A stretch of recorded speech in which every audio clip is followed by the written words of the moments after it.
And I think most department stores ran out of window shades at the time because you wanted to be sure people couldn't see in your house. This is just a quiet southern community and kind of laid back, and it was depression. A lot of people didn't even have work. You just doing what they could. And then all of a sudden, it's like a bomb burst in our midst.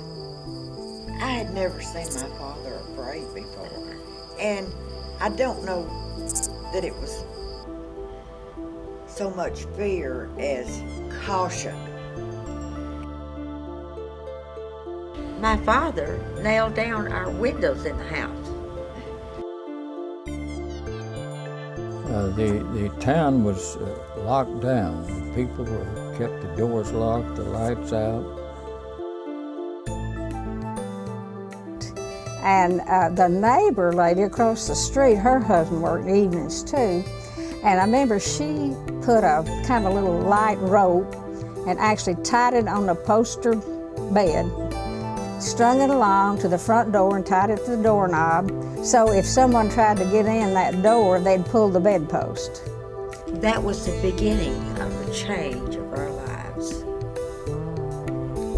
All of us had such a wonderful childhood. Never any worries about who lived next door or anything like that. We could go anywhere. And our lives just almost changed overnight.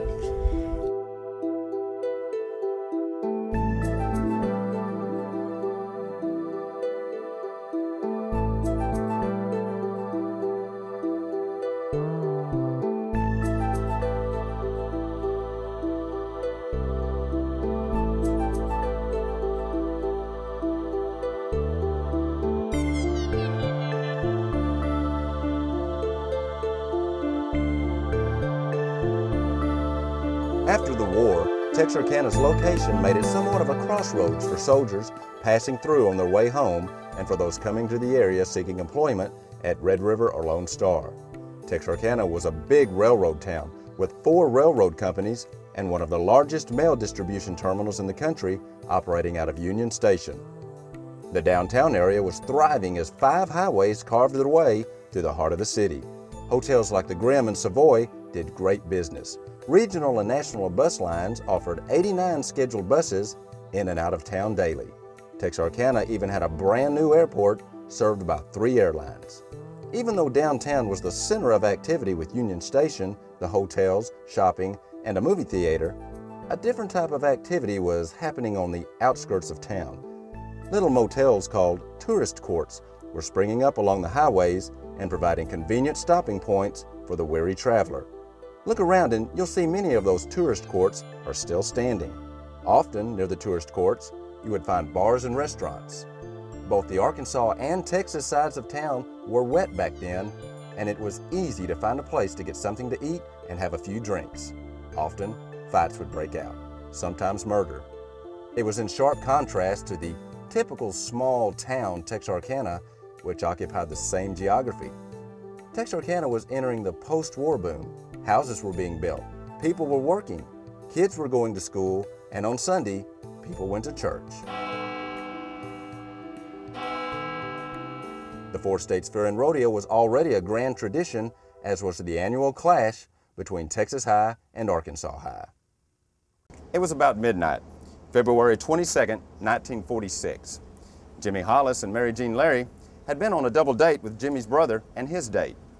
After dropping the other couple off in town, Jimmy and Mary Jean headed toward Mary Jean's house, but decided to turn onto a secluded area off Richmond Road and park for a while.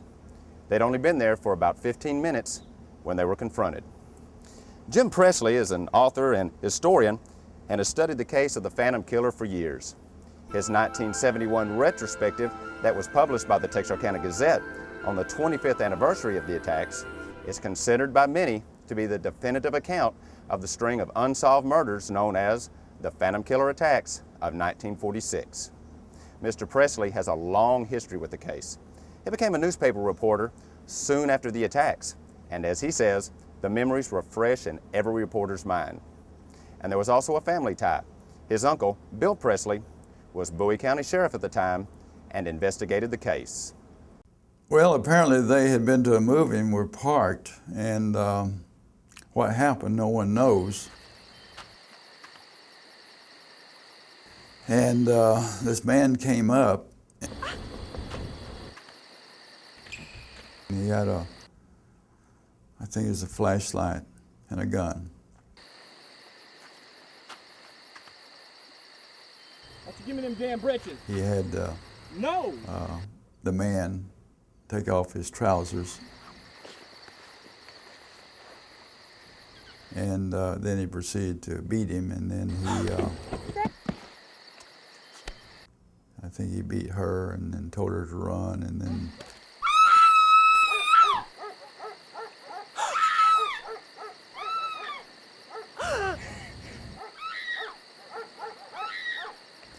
he caught up with her.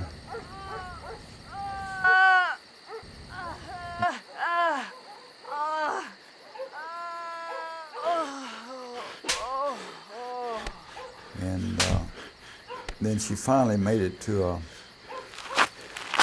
house, and they called the police. And I think that maybe at that time, I would suspect that lawmen looked upon this as irate husband or suitor or something like that. And because it was pretty vicious. Maybe this was an irate suitor or husband. Both Mary Jean and Jimmy were married, but not to each other. Police investigated the attack. Mary Jean's husband was away at school and quickly cleared. Others were interviewed, but a suspect was never identified. Reports placed the attack just off Richmond Road, 1 mile north of the Beverly section of town. Now that would be near where Calhoun Creek intersects Richmond Road today, just a block or so from Texarkana Central Mall. However, this was undeveloped land at the time. Jimmy Hollis was 24. He suffered a fractured skull and was hospitalized for several months. Mary Jean Larry was 19. She was cut, bruised, and sexually assaulted with the barrel of a pistol. The attacker fled when he saw car headlights. Mary Jean walked over a mile to a house on Blanton Street in the Beverly Addition where she called police. They both described the attacker as about 6 feet tall with a gun and a flashlight. He was strong and had a distinctive voice. She said he wore a hood or some sort of a mask. However, according to reports, they disagreed on one important detail. In her statement, Mary Jean described the man as a black. Jimmy described him as a dark-skinned white man. No arrests and no suspects. So you have a beating out in the car. They investigate and do everything they can to catch the culprit, but it's a part of a long pattern. In fact, I seem to remember there was a brutal murder of a soldier from Louisiana sometime before then, or maybe it was, several months, maybe the year before. In fact, and I think they solved that one, but there were a lot of cases of murder. During the war, this was a rough and woolly town. And you remember that the last lynching in Texarkana was in 1941.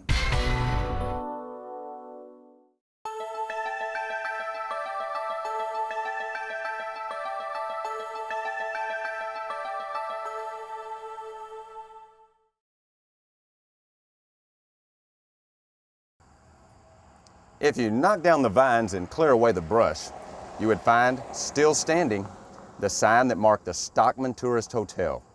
It was a popular eating and drinking spot during the 1940s. At the time, this area was still rural, about a mile outside the city limits on Highway 67. A gravel road called Rich Lane crossed Highway 67 just a few hundred feet from here. Later, as the town grew, Rich Lane was paved and renamed Robinson Road. On the morning of March 23rd, a motorist noticed a car parked across the highway off of Rich Lane, across from the Stockman. Inside the car were the bodies of 29-year-old Richard Griffin and 19-year-old Polly Ann Moore. Both had been shot twice in the head. As I recall, somebody went by first, thought that somebody was sleeping. Then they stopped to call the police, and they went out there. as I remember that my uncle Bill Presley and Jack Runnels, who was the chief of police in Texarkana, Texas, they were old friends. And they were having breakfast or coffee downtown that morning when they got the call. And went out soon after. I guess they already had some policemen out, or sheriff's deputies. And went out and investigated. But if there were tracks or prints, it had rained in the very early part of that morning and just wiped away anything like that. So it was one of these crimes without clues. Richard Griffin, like many servicemen, had just returned home after the war. He was discharged from the U.S. Navy Seabees Construction Battalion in 1945 and was staying with his mother at 155 Robinson Court. He'd known Polly Ann and her family for many years, and they'd been to dinner earlier in the evening with Polly Ann's sister. Polly Ann had graduated from Atlanta, Texas High School and had taken a job as a checker at Red River Army Depot near Texarkana. And she was living with her cousin at 1215 Magnolia Street. His body was found in the front seat, kneeling with his head in his hands, and his pockets were turned inside out, indicating robbery to be the motive. She was face down, sprawled in the back seat. Evidence indicated that she'd probably been shot in the front seat and later placed in the back of the 1941 Oldsmobile. Other reports indicated that she may have been removed from the vehicle and returned. Now, although never included in an official report, it's been rumored throughout the years, and as of late on accounts published on the internet, that she was the victim of a brutal sexual assault.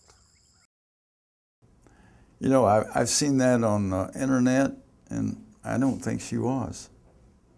There's certainly no evidence to it. See, a lot of these things, whether it happened or not, there's no evidence. And I'd be inclined to believe on what I've seen, and sticking to the facts that she was not. This was a big case. Even though Texarkana was somewhat used to a certain level of violence, this was different. The first attack was extremely violent, and now you have 2 people murdered, though police had yet to make the possible connection between the attack on Mary Jean Larry and Jimmy Hollis and the murder of Polly Ann Moore and Richard Griffin. In fact, that connection didn't come until several weeks later. Still, there was an unsolved double murder, and uneasiness was settling over the town.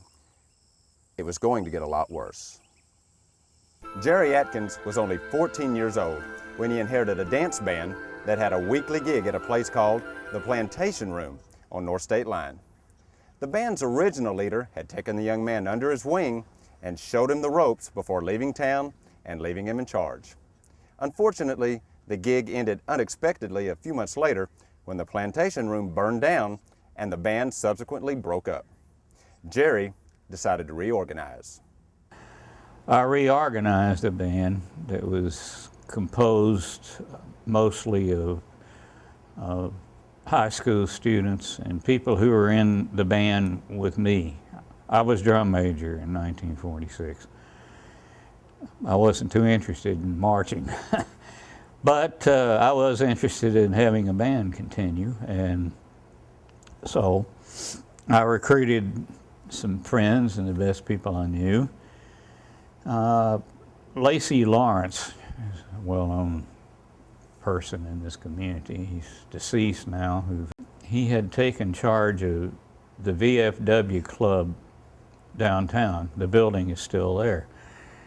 And the VFW club had once been the public library, but he took it over, and he hired us to play on Saturday nights. There were 4 girls in the band because there just weren't enough males around. One of the 4 females in the band was a bright and attractive 15-year-old named Betty Jo Booker. Betty, her mother, and stepfather moved from the Arkansas side to Texas and had settled into a modest home on Anthony Drive near Texas Boulevard and College Drive. She transferred to Texas High School and joined the marching band, of which Jerry Atkins was the drum major. She was a fine saxophone player and was quick to join Jerry's band the Rhythmaires. On any given Saturday night, the VFW would be packed with locals and a few strangers passing through town. Now, although liquor was served, there wasn't any age restriction, so it wasn't unusual for teenage friends of the Rhythmaires to be there as well. Now, for the most part, the crowd was well behaved and there was seldom trouble. Still, one could argue that a dance hall on Saturday night is not the best place for teenage girls, or boys for that matter. We had sort of an agreement with the girl's parents, Betty Jo's mother, whom I knew quite well, and that when we were through, and it would be 1 o'clock when we broke it up, but we had an agreement, and mainly with one of the other saxophone players, that we would alternate Saturday nights in driving them home.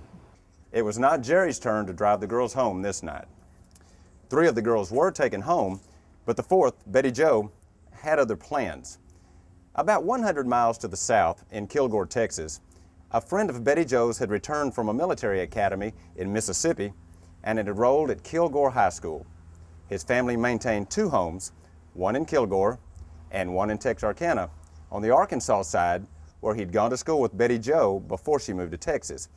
His name was Paul Martin. Margaret Gehrig never met Paul, but she was dating his brother Horace at the time, and later they were married.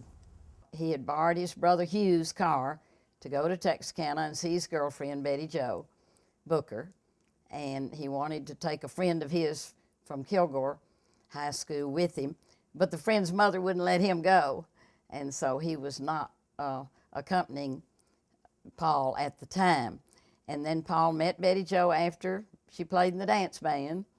Paul Martin arrived in Texarkana and picked up Betty Jo here at the VFW. Betty Jo was expected at a sorority slumber party across town, but instead of going straight to the slumber party, the 2 kids decided to take a detour. A fateful detour that would have a lasting effect on the community, change the lives of many, and end the lives of 2. Paul Martin and Betty Jo Booker were about to be murdered. In 1946, Spring Lake Park was at the far north end of Texarkana and quite rural. This was the main entrance. Park Road ran to the north and at the time was a dirt road that ran parallel to Kansas City Southern Railroad tracks. Cork Dairy operated on the north end of the park, and of course, the interstate highway that cuts through the area now wouldn't be built for many years. This was a secluded area, and yes, it was a popular spot for lovers of all ages, especially on a Saturday night, or in this case, very early Sunday morning. I had a call at about 6 o'clock in the morning from a person that I never would had identified as a close friend of Betty Jo's, but she asked me if I knew where she was. I said, well, no, I don't. So she went home, as far as I know. That was the whole idea and plan. She said, well, no, she was to show up at this party and she didn't come. We were at the University of Arkansas, and he was over at my sorority house having lunch, and he got a call and went out to the phone booth, and he didn't come back. So I left the table to go see what happened, and he was sort of in shock. Then I'll tell you, I got another call at 8 o'clock who informed me that the boy that Betty Jo was with was found murdered in the park, Spring Lake Park, that morning. 17-year-old Paul Martin was dead. He'd been shot 4 times with a .32 caliber pistol. This map, published by the Texarkana Gazette soon after the murder, shows that his body was found on Cork Lane, just north of the dairy. Cork Lane was barely a dirt trail at the time, used by local farmers and delivery drivers. They had found him, and he wasn't with his car. It was a coupe. The car, which was I guess Paul Martin's, was parked very near the entranceway of Spring Lake Park, heading toward town with nobody in it. Yeah. The worst fears were realized when Betty Jo's body was found in these very woods before noon. She lay face up, one hand in her pocket, and just a few feet from a trail called Morris Lane. She had been shot twice with a .32 caliber Colt pistol, once in the head, once through the heart. This is what remains of the original Morris Lane. The news that Betty Jo's body had been found began to spread throughout town. The local radio station urged people to stay away from the area of Spring Lake Park while police conducted their investigation. Texas High student Shirley Temple hadn't been listening to the radio. She went to church that Sunday morning, unaware that her friend and classmate had been murdered. We went to church and we're in the congregation, and they announced it. They said that they had found her body at that time, and said who she was, and it was very, very frightening to us. To make matters worse, rumors began to circulate throughout town that Betty Jo had been savagely attacked and her body mutilated. Well, I remember one fellow told me that he was stating this as a fact, and he had been associated with one of the funeral homes, and he said that, I think it's Betty Jo Booker's body, said there was gnawed her fingers and her breast. It never happened. Max Tackett had been the first. In fact, he volunteered that before I even asked him. He said, no, that didn't happen to any of the bodies. And it was just a figment of someone's imagination. Still, the rumors persisted. In fact, many people insist to this day that she was abused. Earlier, James Presley mentioned Max Tackett. Officer Tackett was an Arkansas State Trooper who would play a prominent role in the ongoing investigation. Police work would quickly link this case with the Moore Griffin murders because the same type of gun was used in both attacks, a .32 caliber Colt. Other than that, the police didn't really have anything to go on. Rain had washed away any traces of evidence at the Griffin Moore scene, and even as police pored over the Booker Martin crime scene, it soon became apparent that there just wasn't much of anything to go on. A couple of tire tracks, and that's about it. The police were baffled. The town was restless, to say the least. Panic-stricken was more like it. But have no fear, the Texas Rangers were coming to town, and that would certainly bring a quick resolution to this nightmare. Or would it?